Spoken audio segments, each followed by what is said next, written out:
ہم نے رب کے حکموں کو توڑا، ہم نے پرواہ ہی نہیں کی۔ ہم سمجھے دنیا میں آئے ہیں تو ہماری دنیا ہے، آوارہ ہوں، خواہشات نفس کے مطابق زندگی گزاریں، آنکھیں بے حیائی میں لگی رہی، سوچیں آوارگی میں لگی رہی، کان نغمے سنتے رہے، زبان جھوٹ بکتی رہی، ظلم و جبر کا بازار گرم رکھا، عصمت عزتیں پامال کرتا رہا، لوگوں کا مال لوٹتا رہا، حق غصب کرتا رہا، کلیجی اور دل چیرتا رہا، لوگوں کو زخمی کرتا رہا، لوگوں کے جذبات سے کھیلتا رہا، پرواہ نہیں کی کہ یہ دنیا ہے، امتحان گاہ ہے، چند دنوں کے لیے آئے ہیں، اللہ کے حضور پیش ہونا ہے، عملوں کا حساب ہونا ہے۔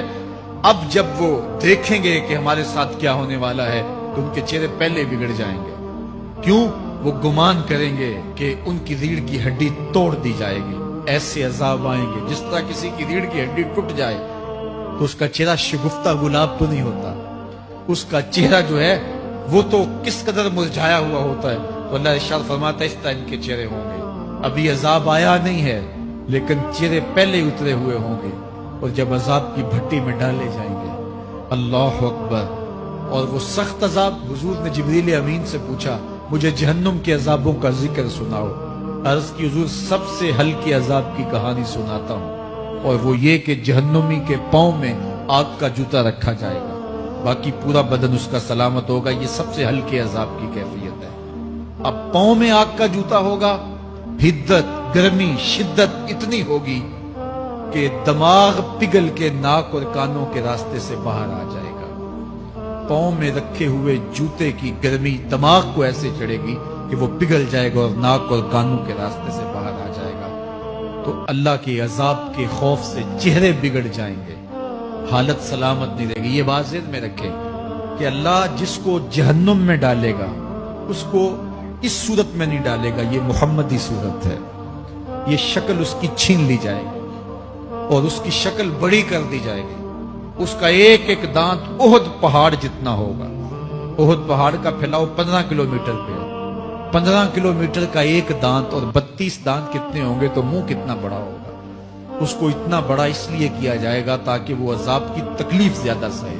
70 گز موٹی کھال ہوگی اور کھال چل جائے گی تو اللہ قرآن میں فرماتا ہے ہم نئی کھال دے دیں گے تاکہ عذاب کی تکلیف اس کو گوارا کرنی پڑے۔ پھر چیخے گا، چلائے گا، ہائے مجھے پانی دو، پانی دو، پیاس کی شدت ہے۔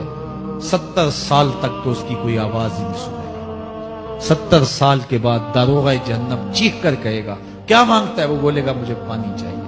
کہا جائے گا تو بے بھی ملتا ہے پانی۔ پھر داروغہ جہنم اسے پانی دے گا، کوکا کولا کی بوتل دے گا یا پیپسی تھما دے گا یا منرل واٹر کی بوتل دے گا؟ نہیں، قرآن بتاتا ہے اسے مائے حمیم دیا جائے گا، کھولتا ہوا پانی، اور وہ اتنا گرم ہوگا جب پینے کے لیے چہرے کے قریب کرے گا اس سے اٹھتی ہوئی بھاپ کی وجہ سے چہرے کی کھال ادڑ کے اس کے اندر گر پڑے گی، لیکن اس کے باوجود اس کو پینا پڑے گا۔